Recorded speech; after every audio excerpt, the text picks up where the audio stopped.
कि हमारी सैलरी और पेंशन कब से बढ़ के आने वाली है। नहीं नहीं नहीं, इस पर बात नहीं की जानी चाहिए ओपीएस की बहाली होनी चाहिए, इस पर कुछ किया जाए। कि मतलब इतना बड़ा फेल्योर इस लोकतंत्र में, ये बड़ी शर्म की बात है। अगर एचआरए बढ़ाया जाता है तो इसका असर क्या होगा और कर्मचारी संगठन या आप इसकी डिमांड क्यों कर रहे हैं? मल्टीप्लिकेशन फैक्टर जो भी आए, उसके बाद जब बेसिक सैलरी जो भी बनेगी उसका कम से कम 36% मिनिमम एचआरए होना चाहिए। पेंशन की जो सबसे ज़्यादा ज़रूरत है वो सबसे छोटे कर्मचारी को है। इसीलिए तो कहते हैं भारत में इलेक्शन होते रहने चाहिए सब। एरियर का बताओ कि कब से दोगे आप एरियर? तो ये कोई मुद्दा ही नहीं है। 15 जनवरी 2025 ये वो तारीख है जब पहली बार 8वें वेतन आयोग के गठन का आधिकारिक ऐलान हुआ, जिसके 9 महीने बाद अक्टूबर 2025 में आधिकारिक गजट भी जारी कर दिया गया। और फिर आई 3 नवंबर 2025 जब आयोग ने टर्म ऑफ रेफरेंस भी जारी कर दिए। तब से अब तक आयोग को 17 महीने बीत चुके हैं और टर्म ऑफ रेफरेंस जारी हुए करीब 8 महीने होने वाले हैं। हालांकि अच्छी बात यह है कि 8वां वेतन आयोग तेजी से काम कर रहा है, शहर शहर घूमकर मीटिंग कर रहा है और संगठनों की मांगों को सुन रहा है। लेकिन इंतजार है कि खत्म होने का नाम ही नहीं ले रहा। दरअसल आयोग को 18 महीने में अपनी रिपोर्ट सौंपनी है और देश के 1 करोड़ से ज्यादा कर्मचारी और पेंशनर्स बढ़ी हुई सैलरी और पेंशन का बेसब्री से इंतजार कर रहे हैं। मन में सवाल है कि आखिर बढ़ी हुई सैलरी कब से बढ़कर आएगी, एरियर कब से मिलेगा, और इस बीच सबसे बड़ा मुद्दा बनकर उभरा ओल्ड पेंशन स्कीम का, जिसकी बहाली की मांग तेज हो गई है। ऐसे में सवाल उठने लगे हैं कि ओपीएस बहाल होगा भी या नहीं, और सबसे बड़ा और सबसे जरूरी सवाल, एचआरए और डीए में कितनी बढ़ोतरी होगी, एरियर कब से मिलेगा। तो आज ये ऐसे सवालों के जवाब तलाशने के लिए हमारे साथ मौजूद हैं डॉक्टर मंजीत सिंह पटेल, जो all India NPS employ federation के राष्ट्रीय अध्यक्ष हैं। मंजीत जी, बहुत बहुत स्वागत है जागरण बिजनेस में आपका। जी thank you Ankit ji.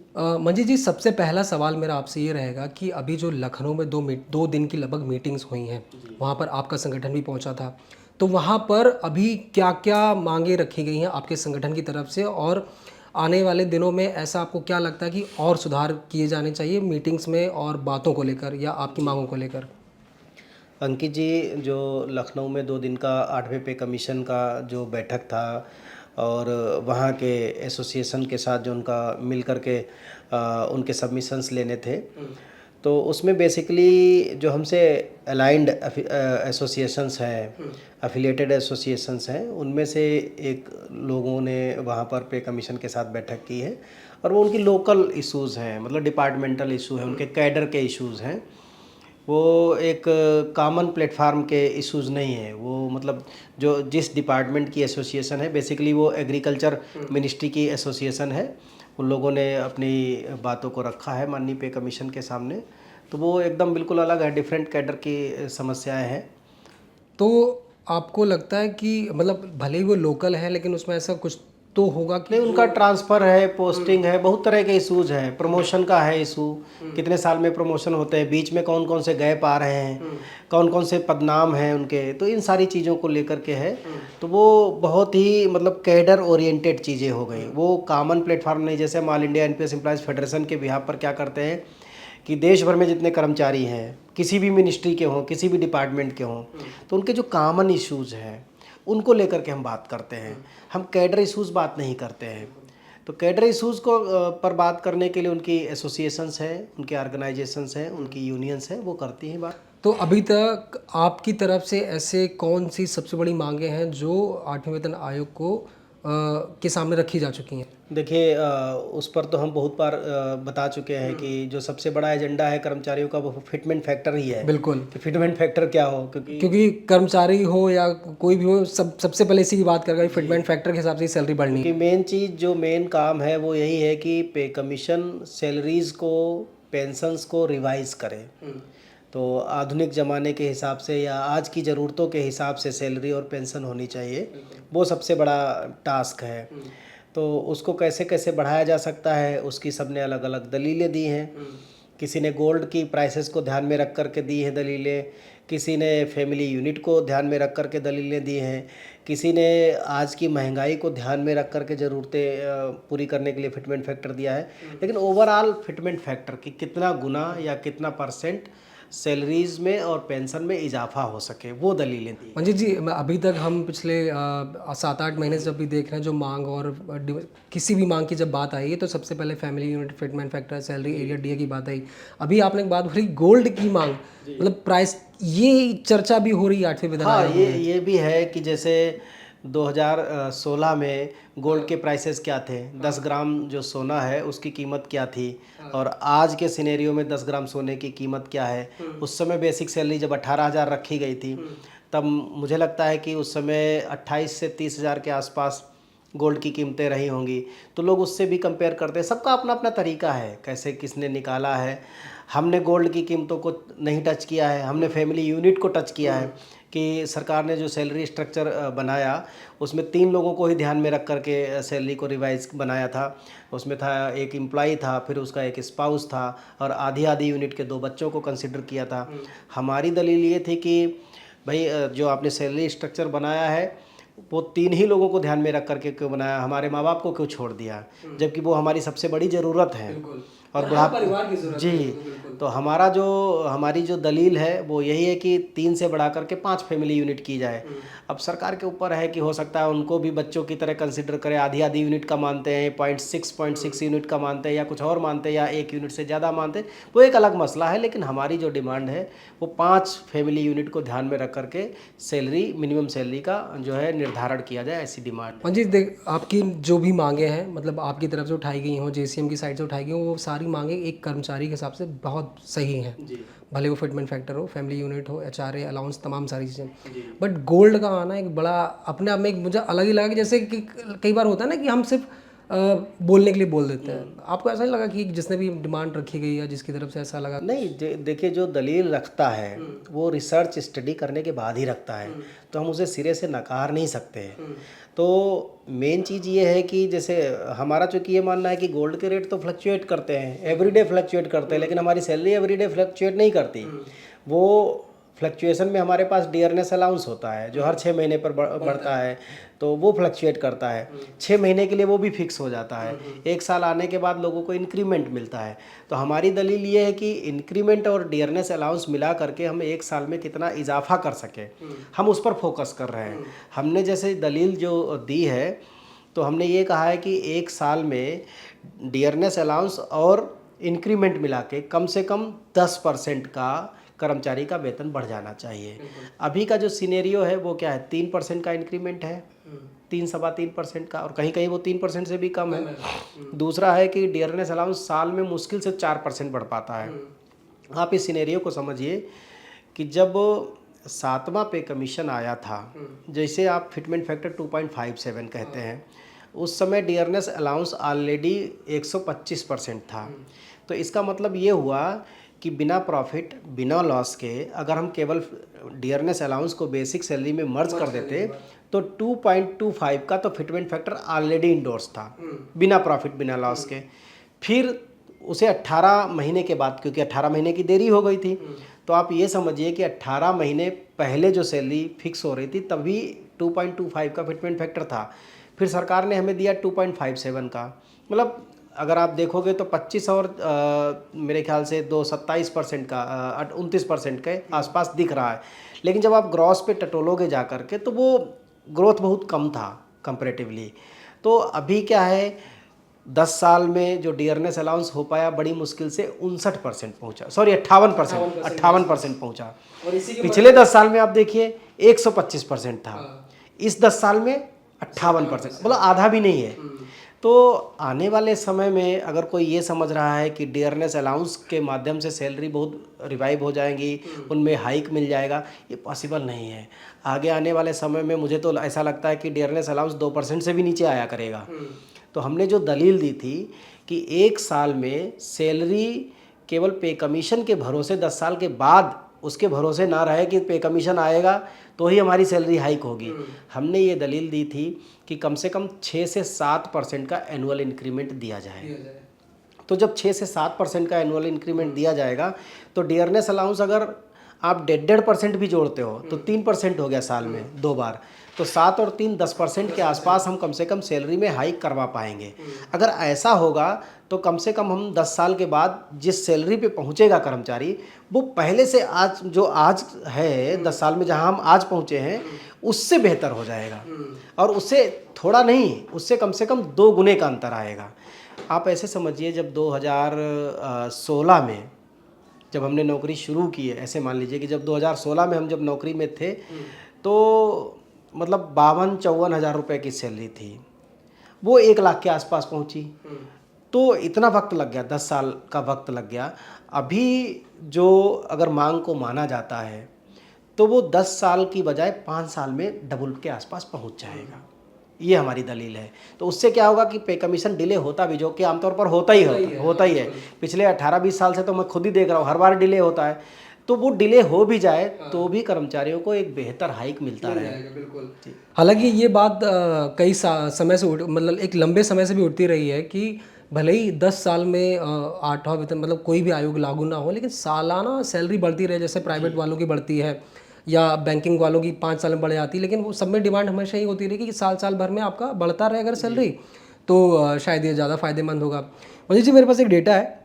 Data क्या बेसिकली 8वें वेतन आयोग की एक टाइमलाइन है जो जब से लागू हुआ है, मान लो गठित हुआ है, जब से गठित हुआ, हाँ, मतलब पहली बार जो आधिकारिक ऐलान हुआ था, दिल्ली इलेक्शन चल रहे थे 15 जनवरी 2025, उस दौरान 8वें वेतन आयोग की आधिकारिक घोषणा हुई थी। उसके बाद 28 अक्टूबर को आधिकारिक गजट जारी हुआ। फिर आया 3 नवंबर जब टर्म ऑफ रेफरेंस जारी हुए। 3 नवंबर 2025 को 8वें वेतन आयोग टर्म ऑफ रेफरेंस जारी, हाँ। और फिर 20 जनवरी 2026 को 8वें वेतन आयोग को आधिकारिक ऑफिस मिला था।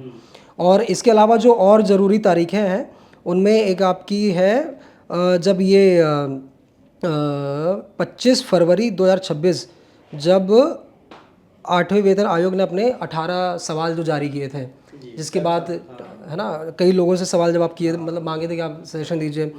फिर 14 अप्रैल को एनसीजेसी ने अपना पहला वो मेमोरेंडम पेश किया था 51 पेज का। और 24 अप्रैल 2026 को देहरादून में आयोग की पहली मीटिंग हुई थी जो शायद 2 दिन चली थी। उसके बाद 28, 29, 30 अप्रैल को दिल्ली में पहली बार मीटिंग की थी जिसमें आप भी शामिल हुए थे। और 15 जून को अभी जो मेमोरेंडम सबमिशन की आखिरी तारीख थी। यानी अगर हम जनवरी से देखें तो अब तक 17 महीने हो चुके हैं। जनवरी 2025 से अब तक 17 महीने और टर्म ऑफ रेफरेंस जारी हुए लगभग 8 महीने होने वाले हैं। तो अब, और ये तब जब आयोग लगातार मीटिंग कर रहा है, कई शहर ऐसे हैं जहाँ पर अब तक मीटिंग हो चुकी है। तो एक तो इसमें सवाल मेरा ये आपसे ये है कि अब तक कितने शहर में कितनी मीटिंग्स हो चुकी हैं, ये मीटिंग्स अभी कितने और दौर में चलेंगी, क्या इसका कोई सेकंड फेज भी आना है जहाँ पर मीटिंग्स एक बार रिवाइज होंगी शहर शहर? देखिए, सेकेंड फेज़ आएगा कि नहीं आएगा ये तो कमीशन बताएगा। ये कमीशन की अपनी ऑटोनॉमी है, वो कैसे मीटिंग करता है। लेकिन हाँ, ये ज़रूर है कि देखिए, जब सबसे पहली बार अगर मैं बात करूं कि 28 अक्टूबर 2025 को जब ऑफिशियल गजट जारी हो गया था पे कमीशन के गठन का, तो गठन का कमीशन मतलब आर्डर जारी हुआ, आदेश जारी हुआ। लेकिन पे कमीशन को ऑफिस तो मेरे ख्याल से जनवरी फरवरी में मिला जा करके 2-3 महीनों के बाद मिला। और मेरे ख्याल से 24 या 14 अप्रैल को पहली मीटिंग हुई थी देहरादून। 24 अप्रैल को देहरादून में पहली मीटिंग हुई। लेकिन तब से अगर आप देखें, पे कमीशन देहरादून के बाद 3 दिन उसने दिल्ली में मीटिंग की और लखनऊ में भी 2 दिन मीटिंग की। और मेरे ख्याल से 4 दिन वो श्रीनगर कश्मीर में रह कर के वहाँ पर उन्होंने मीटिंग की, पुणे में मीटिंग की और मेरे ख्याल से 2 दिन हैदराबाद में भी उन्होंने मीटिंग की। करीब करीब 6-7 शहरों में वो मीटिंग कर चुके हैं। अगर टोटल लेह में भी एक मीटिंग की उन्होंने, तो अगर आप देखें कि तकरीबन 6 से 7 शहर वो विजिट कर चुके हैं। और ओवरऑल अगर आप देखेंगे तो मुझे लग रहा है कि अगर 10-10 एसोसिएशंस के साथ भी बात करी होगी तो मुझे लग रहा है कि शतक का आंकड़ा उनका पूरा हो चुका होगा। तो अप्रैल, मई और जून 3 महीने में अगर 100 एसोसिएशंस के साथ उन्होंने वार्ता की है तो ये कोई छोटी मोटी उपलब्धि नहीं है, बहुत बड़ा काम है। उनसे बात करना, उनके सजेशन लेना, उनकी समस्याओं को सुनना और फिर उनको नोट करना और अपनी रिपोर्ट के लिए उनको कंपाइल करना, ये बड़ा काम है, बड़ा टास्क है। तो लगातार अगर देखा जाए तो वो तो काम कर ही रहे हैं और मुझे लगता है कि 2-1 महीने में सभी जहाँ जहाँ ज़रूरत है जिन शहरों में जाने की, मीटिंग्स करने की, मुझे लग रहा है 2-1 महीने में वो भी काम पूरा हो जाएगा। अभी जून चल रहा है, जुलाई और अगस्त, मुझे लग रहा है कि अगस्त या सितंबर तक मीटिंग का दौर पूरी तरीके से ख़त्म हो जाएगा। तो 100 मीटिंग अगर मैं कहूँ कि इन 6-7 शहरों में मिला करके 100 एसोसिएशंस के साथ जो मीटिंग उनकी हो चुकी है, तो मुझे लग रहा है इतनी तो बची नहीं होगी, इससे कम बचा होगा। देखिए, भुवनेश्वर का शेड्यूल जारी है और मेरे ख्याल से कोलकाता का भी शेड्यूल जारी है जहाँ मीटिंग होनी है। अभी आने वाले जी जी, आने वाले, क्योंकि शेड्यूल जारी हो चुका है, मीटिंग हो ही जाएगी। तो मुझे लग रहा है कि उसके बाद 2-4-6 शहर और विजिट करेंगे वो, क्योंकि उधर नॉर्थ ईस्ट में मुझे लग रहा है वो छूटा हुआ पोर्शन है। अभी हो सकता है गुवाहाटी में मीटिंग करें या कुछ और शहरों में मीटिंग करें, या उधर कोलकाता के बाद हो सकता है पोर्ट ब्लेयर जैसी जगहों पर वो मीटिंग करें, क्योंकि हाँ, इस तरह नहीं, वहाँ यूनियन टेरिटरी है ना, दमन दीव हो गया, तो वहाँ तो गुजरात और अहमदाबाद की मीटिंग से हो सकता है वो इस तरह से प्लान करें। तो इन सारी जगहों पर मुझे लग रहा है 6-7 शहरों को तो कम से कम वो विजिट अभी करेंगे। तो अगस्त तक का मैं मान के चल रहा हूँ कि अगस्त में उनकी मीटिंग का दौर ख़त्म हो जाएगा, वो चाहे सेकेंड फेज हो या थर्ड फेज हो, जैसे भी। तो मुझे लग रहा है कि अगस्त के बाद फिर जो टाइम शुरू होगा वो सबसे इम्पॉर्टेंट होगा। अगस्त, सितंबर, अक्टूबर, नवंबर, दिसंबर, तो हम ये मान के चल रहे हैं कि दिसंबर तक रिपोर्ट को बनाया जा सकता है। काम कठिन है, समय कम है, लेकिन जिस हिसाब से आयोग चल रहा है उस हिसाब से लगता है कि बन भी जाएगा। जी जी। मंजीत जी, अब हम कर्मचारियों की तमाम उन बातों पर लौटते हैं जहाँ जिनकी सबसे ज़्यादा चर्चा है। सब यही बात कर रहे हैं कि हमारी सैलरी, हमारी पेंशन, हमारा एरियर, हमारा डीए या एचआरए कितना बढ़ेगा, और इस बीच सबसे बड़ा सवाल तो ओपीएस वाला मुद्दा भी है। जी। तो सबसे पहले मैं अभी जो मुद्दा उठा, सबसे पहले तो ये कि ओल्ड पेंशन स्कीम का एक सरकार ने एक बड़ा फैसला दिया इस पर कि कुछ ऐसे कर्मचारी हैं, 2004 वाला कुछ मामला है जिसमें उनको उसकी बाहर मतलब ओपीएस ओल्ड पेंशन स्कीम का फ़ायदा दिया जाएगा। सबसे पहले तो मैं समझना चाह रहा हूँ कि वो क्या मुद्दा है, इसका फ़ायदा किसे मिलेगा, क्या आने वाले दिनों में वो फ़ायदा तमाम सारे कर्मचारियों को मिलेगा जो केंद्रीय कर्मचारियों को मिल रहा है, क्या स्टेट के कर्मचारियों को मिलेगा वो फ़ायदा? देखिए, स्टेट की अपनी पॉलिसी है और अंकित जी मैं आपको बता दूं ये मसला क्या है, इस मसले को समझना पड़ेगा। देखिए, सेंट्रल गवर्नमेंट में कुछ डिपार्टमेंट्स में डेथ कंपेंसेटरी ग्राउंड पर नौकरी देने का प्रावधान है।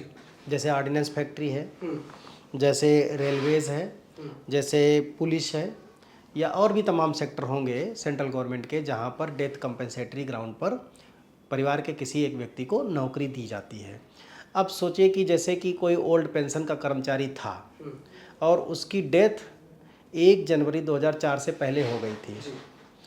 अगर 1 जनवरी 2004 से पहले उसके एवज़ में परिवार के किसी आदमी ने नौकरी के लिए अप्लाई कर दिया था कि मेरे परिवार के मुखिया की डेथ हो गई है, फादर की, मदर की, किसी की भी डेथ हो गई है, तो उसके एवज़ में हमारे इस परिवार को नौकरी दी जाए।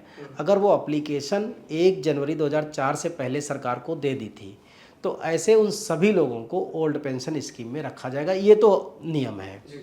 इस बात के लिए हम लोगों ने कई बार आवाज़ उठाई, कई बार बातचीत की, और जेसीएम के जो चीफ लीडर हैं डॉक्टर एम राघवैया साहब, उनके साथ हमने बैठ कर के बात की, क्योंकि ऐसे केसेस आते रहते थे बहुत सारे। तो उनको ये मसला ऐसा था कि जेसीएम सबसे प्रभावी था, और दूसरी वजह थी कि उसमें सबसे ज़्यादा जो कर्मचारी थे वो रेलवे और ऑर्डिनेंस के थे। उन्हीं को, चूँकि हम जैसे अगर मैं बात करूं यूनियन टेरिटरीज़ में जो टीचर्स होते हैं उनकी डेथ कंपेंसेटरी ग्राउंड पे नौकरी मिलती ही नहीं है, तो वो क्वेश्चन ही नहीं था। वो जो जिनका परव्यू था उसी के दायरे में रह करके उन्हीं के साथ इस लड़ाई को लड़ा जा रहा था। और ये पहले से तय था कि ऑलमोस्ट उसी डेट को जो है विज्ञापन या नोटिफिकेशन के तौर पर स्वीकार करके सरकार उनको ओल्ड पेंशन स्कीम में शामिल करेगी, जब उन्होंने अप्लाई किया था। तभी 4 दिन पहले वो फैसला सरकार ने दे दिया। अब प्रॉब्लम ये है कि स्टेट्स में तो पहले से ही नियम है, वो चाहे एनपीएस के लोग हों चाहे ओपीएस के हों, जहाँ जहाँ वो नियम है डेथ कंपेंसेटरी ग्राउंड पर नौकरी देने का। जैसे स्टेट्स में क्या हुआ, अगर मैं उत्तर प्रदेश की बात करूं, उनके यहाँ 1 अप्रैल 2005 से एनपीएस को शुरू किया गया था। तो 1 अप्रैल 2005 तक जिन लोगों ने, अगर 1 अप्रैल 2005 से पहले जिनकी डेथ हो गई थी, यानी जो ओपीएस में थे, और उस समय जिन लोगों ने अप्लाई किया था, अब भले ही उनको नौकरी बाद में मिली हो, 5 के बाद 6, 7, 8, 9, 10 कभी भी मिली हो, तो ऐसे उन लोगों को भी ओल्ड पेंशन स्कीम में शिफ्ट किया जाना चाहिए। लेकिन ये होगा कब? जब स्टेट के लोग डिमांड करेंगे स्टेट गवर्नमेंट से। तो ये तो काम हो गया स्टेट गवर्नमेंट का।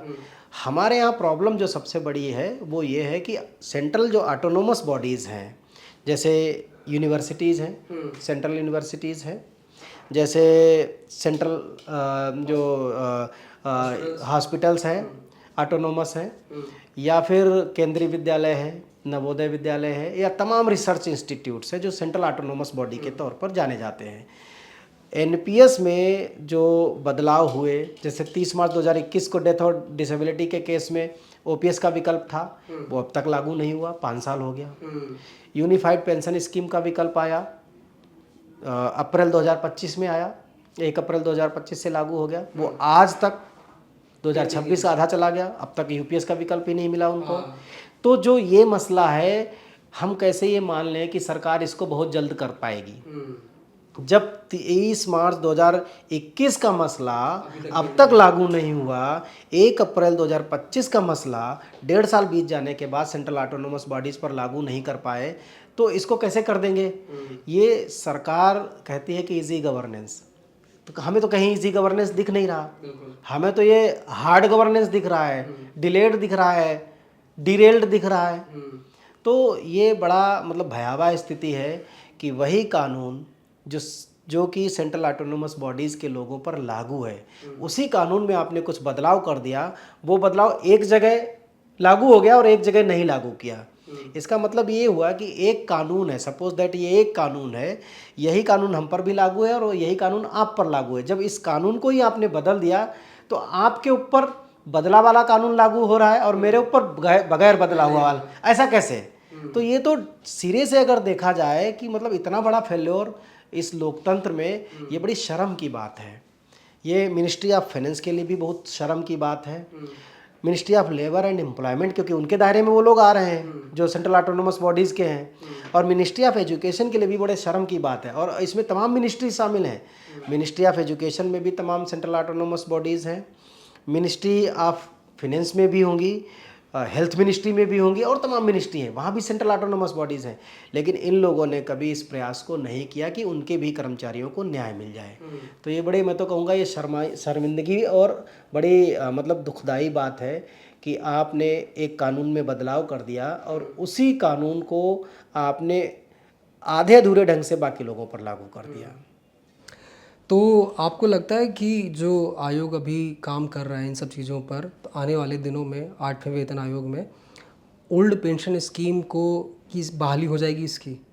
देखिए, हम लोग लगातार डिमांड कर रहे हैं ओल्ड पेंशन स्कीम की बहाली, और हम तो बड़ा आशान्वित है, और मतलब मैं कहूँ कि अगर मुझे पूरा भरोसा है कि भले ही वो ओल्ड पेंशन स्कीम के रूप में ना दिखाई पड़े, किसी और रूप में दिखाई पड़े, जो लोग बोलते हैं हाइब्रिड मॉडल आ रहा है क्या, या कुछ और मॉडल आ रहा है, कोई भी मॉडल हो, लेकिन उसमें ओल्ड पेंशन स्कीम की 99% हमें जो उसमें बेनिफिट्स हैं वो हमें मिलने की संभावना है, ऐसा दिख रहा है, और उसी चीज़ के हम प्रयास भी कर रहे हैं, लगातार उस अपनी बातों को भी रख रहे हैं। क्योंकि जब हम खबरें पब्लिश करते हैं या हम अपने वीडियो पब्लिश करते हैं तो कई लोगों के उसमें कमेंट आते हैं, कुछ लोगों के मैसेज आते हैं, मेल आते हैं हमारे पास कि ओपीएस की बहाली होनी चाहिए, इस पर कुछ किया जाए। मतलब कई आम यूज़र का कहना होता है कि कई हमने ऐसे वीडियो भी देखे सोशल मीडिया पर जो अपनी बता रहे होते हैं कि हमारी सैलरी इतनी डिडक्ट हुई, हमारा पेंशन में नहीं हुआ, बहुत सारी चीज़ें आती हैं उसमें। तो इसको लेकर मुझे लगता है कि जो कर्मचारी वर्ग है उसमें बहुत आक्रोश है, वो यही चाह रहा है कि कैसे भी करके 8वें वेतन आयोग में ओल्ड पेंशन स्कीम बहाल कर दिया जाए। और उसके लिए हो सकता है कि जब ये आयोग ने रिपोर्ट सौंपे तो उसमें इसका असर भी दिखाई दे कि आयोग क्या कहता है क्या नहीं कहता है। देखिए, जब 30 अप्रैल को हम माननीय आयोग के साथ अपनी मीटिंग करने के लिए पहुंचे थे, तो आयोग ने एक बड़ा स्पष्ट तरीके से कहा कि देखो, सब बोलते हैं ओल्ड पेंशन स्कीम बहाल करो, लेकिन हम चाहते हैं, आप भी जानते हैं, हम भी जानते हैं कि ये हो सकता है या नहीं हो सकता है। आप वो बताओ कि आपके पास कोई मॉडल है क्या, आपके पास कोई रिसर्च है, कि आपके पास कोई रेजोल्यूशन है, अगर वो है तो उसको डिस्कस करो कि कैसे लोगों को गारंटीड ओल्ड पेंशन सिस्टम मिल जाए और सिस्टम भी ना चरमराए, है ना, पॉसिबिलिटीज़ हो जाए। अभी क्या है, अभी सरकार बोलती है बार बार उसके पास जितने रिसोर्सेज हैं, जितने मतलब भी लाइक माइंडेड पीपल्स हैं उसके पास, तमाम इकोनॉमिक एडवाइजर्स हैं, पूरा उनके पास तो सिस्टम है। तो वो जो बोलते हैं कि नहीं ये पॉसिबल नहीं है, तो आप ये बताओ ये कैसे पॉसिबल है। तो हमने वहाँ पर एक बात कही थी और बड़ा स्पष्ट है कि सरकार ने ये कहा यूनिफाइड पेंशन स्कीम के माध्यम से कि अगर कोई कर्मचारी 25 साल की नौकरी करने के बाद रिटायर होता है तो उसको 50% पेंशन की गारंटी होगी डीए के साथ। क्लियर? उसके एवज में वो सारा कॉर्पस लेंगे, यही एक शर्त है। तो हमने कहा ठीक है, आपने कहा तो 25 साल की नौकरी चाहे वो पूरी करके रिटायर हो रहा हो, चाहे 25 साल की नौकरी करके छोड़ रहा हो, और चाहे 25 साल करके वो वॉलंटरी रिटायरमेंट ले रहा हो, तो वो नियम तो सबके एक जैसे रखिए। इसका मतलब ये हुआ कि 25 साल की नौकरी में जो कॉर्पस इकट्ठा होगा, वो हो या ना हो, लेकिन उससे 50% पेंशन दी जा सकती है। ये आप कह रहे, मैं तो कह नहीं रहा, ये तो सरकार का कहना है। दूसरी बात है डेथ या डिसेबिलिटी हो जाए, चलो ठीक है, वो एक्सेप्शनल केस होते हैं, हम उसकी बात नहीं अभी करते हैं। तो 25 साल की नौकरी अगर सफिशिएंट है पेंशन देने के लिए, और आप उसमें से कुछ कॉर्पस भी वापस कर रहे हो, वो जो कॉर्पस आप वापस कर रहे हो वो 25 साल की नौकरी वाले के लिए उसके अपने अंशदान का कम से कम 20% है, यानी कि आप हमारा अंशदान 80% ले रहे हो, यही हुआ ना।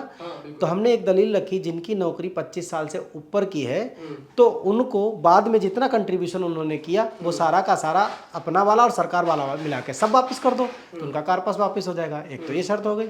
अगर सपोज दैट किसी ने 35 साल नौकरी की तो 25 साल का कंट्रीब्यूशन मेरा ले लिया आपने, 25 साल का कंट्रीब्यूशन सरकार का ले लिया। जो 10 साल का कंट्रीब्यूशन है वो सारा हमें वापस कर दो। नहीं वापस कर रहे हो तो फिर 50% की जगह पेंशन को बढ़ाओ, 70% करो, 75% करो। तो यहाँ भी आप तैयार नहीं हो। तो जब 25% का ये क्राइटेरिया पूरा है, आप खुद ही कह रहे हो, स्टडी कह रही है कि पुरानी पेंशन देने के लिए कैपेबल है, तो आप थोड़ा उसको कम भी कर सकते हो। आप हमारे कंट्रीब्यूशन को बढ़ा सकते हो, बढ़ा करके वापस कर सकते हो। तो हमने उसमें एक दलील दी थी कि आपने जो 6 महीने पर वापस करने का, क्योंकि उसमें एक लमसम अमाउंट है, तो हमने उसमें एक दलील रखी थी कि लमसम अमाउंट, चूँकि पेंशन की जो सबसे ज़्यादा ज़रूरत है वो सबसे छोटे कर्मचारी को है, सबसे ज़्यादा ज़रूरत तो सभी को है, लेकिन सबसे ज़्यादा ज़रूरत सबसे छोटे कर्मचारी को है। लेवल 1 से लेकर लेवल 5, 6, 7 वहाँ तक ज़रूरत, और शहरों के हिसाब से तो और ज़्यादा ज़रूरत है। तो हमने ये कहा कि आप लमसम अमाउंट को पर 6 मंथ में कैलकुलेट करते हो, उसको आप 3 महीने में कैलकुलेट करो, यानी कि basic plus DA divided by 10 multiplied by service length multiplied by 2 की जगह 4 करो आप पहले, तो 6 महीने की बजाय वो 3-3 महीने पे हो जाएगा। प्लस जो आपने 10% किया है, 10% की जगह इसको आप 5% करो, मतलब जो है उसका मतलब जो है बटे 10 की बजाय बटे आप 5 करो, तो थोड़ा सा वो पोर्शन डबल हो जाएगा।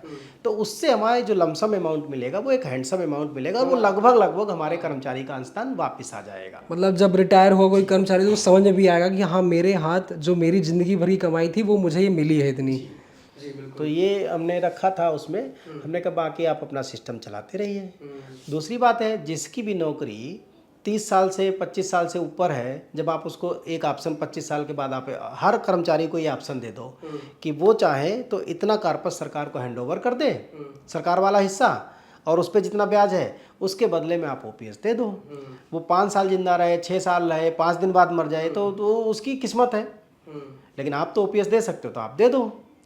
तो ये अब उन्होंने नोट किया। आप अजय जी, ये तो ओपीएस की बात थी जो आपने बहुत अच्छा समझाया भी। एक सवाल इस बीच और निकल के आया एचआरए का। तो कई संगठन है, जैसे आपने भी एचआरए को बढ़ाने की मांग की है, आपका कहना है कि एचआरए 40% के आसपास बढ़ना चाहिए और प्लस डीए भी इसमें इंक्लूड होना चाहिए, ऐसा कई संगठनों का भी कहना है। तो अगर एचआरए बढ़ाया जाता है तो इसका असर क्या होगा, और कर्मचारी संगठन या आप इसकी डिमांड क्यों कर रहे हैं? नहीं, देखिए अंकित जी, उसकी डिमांड हम इसलिए कर रहे हैं कि आज की डेट में जैसे हम दिल्ली एनसीआर में बैठे हुए हैं, दिल्ली एनसीआर में हमने ये बताया कि कहीं भी 2 BHK अगर आप लेने जाते हैं नॉर्मल सी जगह पर। मतलब खरीदने जा रहे जी नहीं, खरीदने नहीं, आप रहने के लिए, किराए से रहने के लिए जाते हैं तो आपको लगभग 12,000 रुपये खर्च करने पड़ते हैं। अगर मुझे लग रहा है कि 12,000 काफ़ी कम बता रहे हैं आप। मैं मिनिमम मतलब अगर नॉर्मल जगह की बात कर रहा हूँ, और अगर आप जरा सा भी पॉश इलाके में जाते हैं तो 15 से 18,000 रुपये में आपको 2 BHK कम से कम मिलेगा आज की डेट में। और एक 18,000 रुपये जिसकी बेसिक सैलरी है उसको मिलता कितना है, उसको 5400 रुपये मिलता है। 5400 रुपये 18,000 वाले जो बेसिक सैलरी वाले को चाहिए कितना, मिनिमम तो 12,000 से ऊपर चाहिए ना उसको।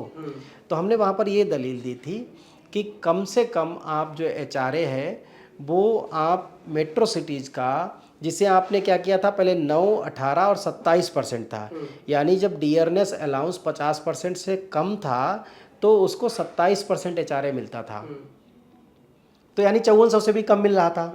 अभी DA 2024 में बढ़कर के 50 को पार किया है, 2024 से उसे 5400 रुपये मिल रहा है, उसके पहले उसे 5,000 रुपये से भी कम मिल रहा था। और 2024 में महंगाई तो कम थी नहीं। तो मैं ये दलील उनको दे रहा हूँ कि मल्टीप्लिकेशन फैक्टर जो भी आए उसके बाद जब बेसिक सैलरी जो भी बनेगी उसका कम से कम 36% मिनिमम HRA होना चाहिए कैटेगरी X में, दिल्ली NCR जैसी जगहों पर 36%। उसके अलावा मैंने कहा था जो कैटेगरी Y के शहर हैं वहाँ पर 24% इसको हमने रखा था, और जो कैटेगरी Z के शहर हैं वहाँ पर हमने इसको 12% रखा था। तो ऐसा करने से जब आप खुद ही देखिए कि अगर जैसा कि सारी डिमांड है 69,000 रुपीज़ मिनिमम जो बेसिक सैलरी पहुंच जाएगी, तो आप देख लीजिए कि अगर 69,000 सैलरी पहुंचती है तो 69,000 का 36% आप निकाल लीजिए, 24,840 रुपये बना जा करके। ये सैलरी की मतलब HRA की हमने डिमांड रखी X कैटेगरी में।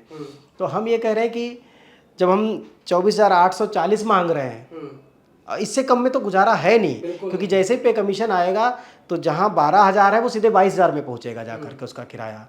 तो ये तो तय है, तो ये डिमांड हमारी है। और इसको हमने ये कहा था कि जब डियरनेस अलाउंस 25% को पार कर जाए, क्योंकि ये 50% अगले 10 साल में पहुँचेगा इस बात की कोई गारंटी नहीं है। हमें नहीं लग रहा कहीं से भी कि अगले 10 साल के बाद जो डियरनेस अलाउंस है वो 50% को पार कर पाएगा, उसके अंदर ही रह जाएगा और पे कमीशन नया ड्यू हो जाएगा। तो हमने उसमें ये दलील दी है कि 25% जब भी डियरनेस अलाउंस हो जाए तो उसको बेसिक सैलरी में मर्ज कर दिया जाना चाहिए।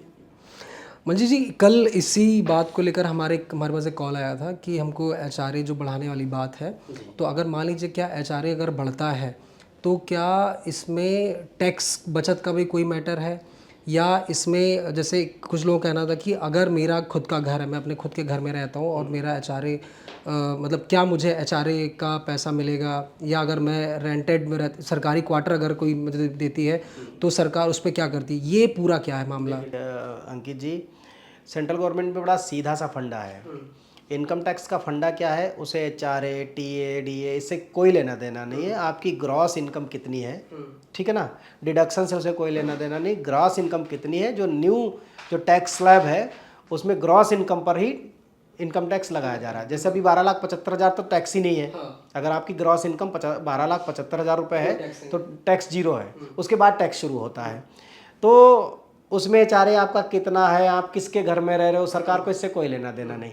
अगर आपको गवर्नमेंट क्वार्टर मिला हुआ है, आपने गवर्नमेंट क्वार्टर ले रखा है, तो आपको HRA मिलता ही नहीं है आपका, कटता है। हाँ, क्योंकि आपको HRA तब दिया जाता है जब आप गवर्नमेंट क्वार्टर नहीं लेते हो, तब देते हैं HRA। अगर आपने गवर्नमेंट क्वार्टर में एकोमोडेशन आपको मिल गया है तो आपको HRA नहीं मिलेगा, ख़त्म हो गई बात।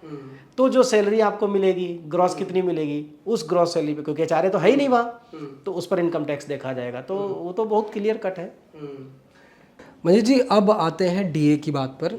जैसे इस पिछले कुछ दिनों में DA तो खैर बढ़ के आ गया है, लेकिन DA मर्जर वाली बात अभी तक नहीं ज़्यादा उठी है। तो कर्मचारियों का कहना है कि भैया हमारा DA आप मर्ज कर दो इस बार कैसे भी करके, क्योंकि 58% हो गया है। तो इसको लेकर कर्मचारियों की तरफ से आप या कर्मचारियों ने आपसे कुछ बोला कि आप हमारी बात को आगे बढ़ाइए, आपका क्या कहना है इस पर? नहीं, देखिए, हम काफ़ी समय से सरकार से अंतरिम राहत के तौर पर एक डिमांड कर रहे थे कि फ़िलहाल जो 50% डियरनेस अलाउंस है, ये घटना है 2025 से, क्योंकि डियरनेस अलाउंस 2024 में एक्सीड कर गया था 50% को।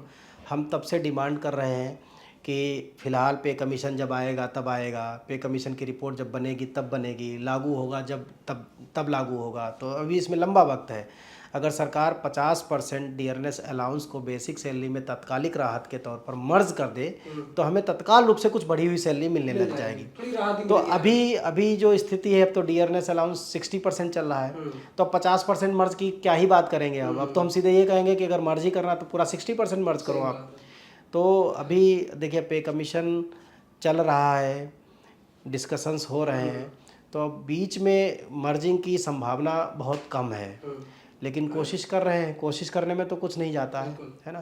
तो लेकिन अभी संभावना नहीं दिख रही, क्योंकि पे कमीशन की अब रिपोर्ट ही सबसे इम्पोर्टेंट है। वो आती है तो फिटमेंट फैक्टर हमें क्या मिलता है, ये सबसे इम्पोर्टेंट चीज़ है। मजीद, जैसे NCJCM ने फिटमेंट फैक्टर तो 3.83 अपना पेश कर दिया कि 8वें वेतन आयोग को दे दिया कि हमारा इतना फिटमेंट फैक्टर होना चाहिए, और ऐसे में जो देश भर के कर्मचारी और जो पेंशनर्स हैं वो लगातार एक ही बात पूछते हैं। हम जब भी कोई खबर करते हैं, वीडियो करते हैं, तो उनका बस कमेंट यही होता है कि भैया आप तो हमको ये बता दो कि हमारी सैलरी और पेंशन कब से बढ़ के आने वाली है। तो क्या लगता है आपको कि कितना समय और इंतज़ार करना पड़ेगा? देखो, ये तो बताने का काम तो सरकार का है, और पे कमीशन ये बताएगा कि हम रिपोर्ट कब सबमिट कर देंगे। ये तो आप लोगों को पे कमीशन से पूछना चाहिए कि आप रिपोर्ट कब सबमिट करोगे। और हम तो ये कह सकते हैं, पे कमीशन से रिक्वेस्ट कर सकते हैं कि माननीय जी पे कमीशन की रिपोर्ट जल्द से जल्द सबमिट कर दीजिए। हम तो ये कह सकते हैं, हम पूछ नहीं सकते, पूछने का पावर हमको नहीं है। नहीं, जैसे एक अनुमान वाली बात आती, प्रोटोकॉल में रहेंगे ना। जैसे एक अनुमान वाली बात होती है, कहा जाता है कि जब भी इलेक्शन होते हैं तब एक बड़ा अनाउंसमेंट कर देते हैं, और चूंकि 18 महीने के आसपास वाली जो बात आएगी तो यूपी इलेक्शन होगा। यूपी इलेक्शन जब फरवरी मार्च में जब होंगे तब बोले उसका अनाउंसमेंट होगा कि भैया अब हम इतना इतना बढ़ा रहे हैं आपकी सैलरी या पेंशन, यार इस महीने से बढ़ के आने वाली है। तो लोगों का यही भी कहना है कि भैया ये सिर्फ और सिर्फ इलेक्शन के लिए करते हैं, और जब इलेक्शन होगा तभी हम बढ़ाएंगे। तो लोग बार बार यही पूछते हैं कि आप तो हमको ये बताओ कि फरवरी 2027, मार्च 2027, अप्रैल 2027 कब से बढ़ गई? इसीलिए तो कहते हैं भारत में इलेक्शन होते रहने चाहिए समय समय पर। तो कम से कम इलेक्शन का दबाव तो मानती है सरकार। तो ऐसे तो फिर दिल्ली में जब चुनाव थे, विधानसभा के चुनाव, हम लोग लगातार कैंपेनिंग कर रहे थे। आपको बता दें कि हमने 1 अक्टूबर को पूरे देश के 100 सिटीज़ से हमने बैलून छोड़े थे कि माननीय प्रधानमंत्री जी शतायु हों और वो जो है पे कमीशन का गठन करें। ये हमने पूरे देश से बैलून छोड़े थे, दिल्ली से भी बैलून छोड़े थे। तो 1 अक्टूबर को हमने ये किया। 7 अक्टूबर को पेंशन सेक्रेटरी साहब के साथ हमारा डेलीगेशन बैठा, बातचीत हुआ, और 28 अक्टूबर को, मतलब 27 दिन के बाद, भारत सरकार ने आधिकारिक पे कमीशन के गठन का ऐलान किया। अगर आप टटोलेंगे ना इंटरनेट पे सारी चीज़ें मिल जाएंगी। तो उस समय दिल्ली के चुनाव थे, फरवरी में दिल्ली के चुनाव थे, और फरवरी में दिल्ली के जब चुनाव हुए तो भारतीय जनता पार्टी की सरकार आ गई दिल्ली में भी। तो ये तो चुनाव से सरकार को बेनिफिट लेना था या नहीं लेना था, लेना था तो उनके लिए ठीक रहा, और नहीं लेना था तो कम से कम हम लोगों को दबाव बनाने के लिए तो कुछ तो मिल जाता है। अभी उत्तर प्रदेश के चुनाव मतलब हिंदुस्तान के सबसे बड़े प्रदेश के चुनाव, दिल्ली का रास्ता लोग कहते हैं कि उत्तर प्रदेश से होकर के निकलता है, ये बात आमतौर पर सभी कहते हैं। तो हालांकि इस बार उत्तर प्रदेश से होकर के निकला नहीं है, अगर देखा जाए तो। नहीं तो इस बार दिल्ली, फिर बिहार, देन यूपी, ऐसे लगे तो हम तो इस बार ये कहते हैं कि इस बार जो सेंट्रल में जो गवर्नमेंट बनी है वो उड़ीसा से बनी है, क्योंकि उड़ीसा में भारतीय जनता पार्टी को अप्रत्याशित रूप से, अगर मैं कहूँ, कि बहुत सारी सीटें मिली वहाँ। बाकी उत्तर प्रदेश में तो उनकी 70 सीटों से घट करके 36 सीटें रह गई, महाराष्ट्र में भी घट गई, हर जगह घटी थी। लेकिन उड़ीसा में जहाँ मतलब कोई नहीं देख रहा था, वहाँ उनकी अप्रत्याशित रूप से 20-22 सीटें पहुँच गई। तो मैं तो ये कहूँगा कि उड़ीसा और जो हमारे जो उसके जो नीतीश और नायडू साहब के यहाँ से, कि इन 2 जगहों से मैं कहूँगा कि इस बार दिल्ली की सरकार बनी है। लेकिन फिर भी उत्तर प्रदेश पर फोकस बहुत ज़्यादा रहता है। तो उत्तर प्रदेश के विधानसभा के चुनाव हैं, लोग इसको ऐसे भी जोड़ करके देखते हैं। तो हम तो कह रहे हैं चुनाव का ही डर हो सरकार को, कुछ तो दबाव हो, ताकि अप्रैल 2027 से पहले पे कमीशन लागू हो सके। तो आपका क्या अनुमान है कि आप ऐसा? हम तो बार बार कहते हैं कि अप्रैल 2027 में हर हालत में पे कमीशन की रिपोर्ट लागू हो जाएगी, पे बढ़ी हुई सैलरी के साथ बढ़ी हुई सैलरी के साथ, बढ़ी हुई पेंशन के साथ लोग अपनी सैलरी और पेंशन लेंगे। मतलब 1 अप्रैल 2027 से बढ़ी हुई सैलरी और पेंशन आपके खाते में आने लगेगी। हमारे हिसाब से मिलना शुरू हो जाए, और हम इसी बात के लिए दबाव भी बना रहे हैं। हम माननीय आयोग से भी गुजारिश करेंगे कि आप इतनी तेज़ी से काम करो कि कम से कम हमें नए जो बजट वर्ष शुरू हो उसमें हमको बढ़ी हुई पेंशन और बढ़ी हुई सैलरी मिलने बच जाए। इसी में एक सवाल और जुड़कर आता है जब सैलरी बढ़ने वाली बात होती है, क्योंकि माना तो ये जा रहा है कि 1 जनवरी 2026 से 8वां वेतन आयोग लागू हो चुका है, क्योंकि 7वां ख़त्म हो चुका है। और इसमें सबसे बड़ा मुद्दा जो बनकर सामने आता है वो है एरियर का। हर कर्मचारी का कहना होता है कि भाई 1 अप्रैल 2027 को लागू करो, अब एरियर का बताओ कि कब से दोगे आप एरियर। तो आपको क्या लगता है कि एरियर 1 जनवरी 2026 से मिलेगा या नहीं? 26 से ही मिलेगा, वो ना मिलने का मतलब ही नहीं है। वो लेंगे ही 1 जनवरी 2026 से, ड्यू 1 जनवरी 2026 से है, तो ना मिलने की तो कोई बात ही नहीं है। इस पर तो बात ही नहीं की जानी चाहिए। नहीं, ये इसलिए नहीं, जो इस पर बात कर रहे हैं इस पर ये कोई मुद्दा ही नहीं है। 1 जनवरी 2026 से ही एरियर मिलेगा और वहीं से लेंगे। ना लेने का मतलब कुछ है नहीं। ये मैं इसलिए पूछ रहा हूँ कि कई लोगों ने हमें कमेंट नहीं, इस पर बात नहीं की जानी चाहिए। ये तो जबरन अपने आप को संशय में डालना और सरकार को मौका देना है। आप ऐसी बात ही क्यों करो? ये मैं खुद ही कह रहा हूँ। नहीं, इस पर तो एकदम सीधा है। 1 जनवरी 2026 से एरियर लेंगे, देना ही पड़ेगा सरकार को। ना देने का तो कोई मतलब ही नहीं है। मैं खुद ही कहता हूँ, ये मेरा भी मानना है कि भैया 1 जनवरी दिसंबर 2025 से अंकित जी, इस पर तो बात ही नहीं होनी चाहिए। 1 जनवरी 2026 से ड्यू है, कभी भी लागू हो, 1 जनवरी 2026 से ही लेंगे। चलिए, मतलब आपकी तरफ से क्लियर है और मुझे लगता है कि सरकार देगी, और सच बात देना ही पड़ेगा। सच बात है, इस पे बात भी नहीं होनी चाहिए। क्योंकि मैंने ये सवाल इसलिए पूछा क्योंकि जब भी पिछले आयोग लागू हुए हैं तब सरकारें बता देती हैं कि भैया ये इस तारीख से लागू ख़त्म हो गया है आयोग और इस तारीख से हम ड्यू डेट है। लेकिन इस बार अभी तक ऐसा कोई आधिकारिक बयान, स्टेटमेंट या घोषणा या तारीख नहीं आई है। क्योंकि मैंने अभी जो आपको तारीखें गिनाई थी अभी कुछ देर पहले, उसमें एक जगह भी ऐसी कोई तारीख नहीं है जहाँ पर ये मेंशन किया गया है। तो ये सवाल है लोगों के मन में। होगा। देखिए ये अंकित जी, ये सवाल अगर है लोगों के मन में तो ये वो लोग हैं जो स्टेट गवर्नमेंट्स के हैं। सेंट्रल गवर्नमेंट के किसी कर्मचारी के मन में अगर ये सवाल है तो मैं ये कहूँगा कि उसे थोड़ा सा अपने बुद्धि को थोड़ा बड़ा करना पड़ेगा, उसको अपने सोचने की क्षमता को थोड़ा ठीक करना पड़ेगा। हमारे सेंट्रल गवर्नमेंट के किसी एम्प्लॉय के मन में ये संदेह नहीं हो सकता, होना ही नहीं चाहिए बिल्कुल भी। ये स्टेट्स में हो सकता है, कुछ स्टेट्स में एरियर देर से मिलता हो, ना मिलता हो, ऐसा तो वहाँ की एसोसिएशंस को, उनको लड़ाई को उसको देखना चाहिए कि भाई क्यों नहीं मिलेगा। जब से ड्यू है तब से मिलना चाहिए। मंजीत जी, एक आखिरी सवाल मैं आपसे लूँगा कि अभी जैसा आपने कुछ देर पहले बताया कि हो सकता है कि आने वाले दिनों में आयोग दूसरा मीटिंग का दौर शुरू करेगा। अगर इस बार आप जाते हैं, मतलब पहले तो गए थे आप, इस बार भी हो जाएंगे ही आप, तो आपकी तरफ से ऐसे 5 बड़े सुझाव कौन से होंगे जो आप 8वें वेतन आयोग को देंगे और जो कर्मचारियों के हित में भी हों और जल्द से जल्द लागू? देखिए, हमारा जो टीचर्स के कुछ इश्यूज़ हैं, कॉमन इश्यूज़ पर तो हमने आपको पहले ही बता दिया। Fitment factor, family unit, transfer posting, खास करके इस बार हमारा टीचर्स ओरिएंटेड इश्यूज़ हैं कुछ, उन पर बहुत ज़रूरी है बात करनी। टीचर्स की प्रमोशन तो ऑलमोस्ट जीरो के बराबर है। तो 18, 20, 25 साल में भी एक प्रमोशन मिल जाए हमारे टीचर्स को, तो खास करके दिल्ली यूनियन टेरिटरीज़ की मैं बात कर रहा हूँ, अंडमान निकोबार की मैं बात कर रहा हूँ, बहुत रेयर प्रमोशन है, मिलते ही नहीं है। सबसे बड़ी बात है कि पोस्ट क्रिएशन नहीं हुआ, तो उसमें हमारी कुछ दलीलें हैं। वाइस प्रिंसिपल्स की, एक स्कूल में कितने वाइस प्रिंसिपल होने चाहिए, तो हमने उसमें एक मानक दिया है 50 टीचर्स पर 3 वाइस प्रिंसिपल का दिया है। और फिर जैसे ही 50 टीचर्स के बाद 15 टीचर अगर है, मतलब जहाँ 65 हैं वहाँ पर 4 वाइस प्रिंसिपल हों, और जहाँ पर फिर 65 में 15 और जोड़ दीजिए, यानी 80 जहाँ टीचर्स हैं वहाँ पर 5 वाइस प्रिंसिपल्स होने चाहिए। इस तरह की कुछ हमने पोस्ट क्रिएशन की बात करी है।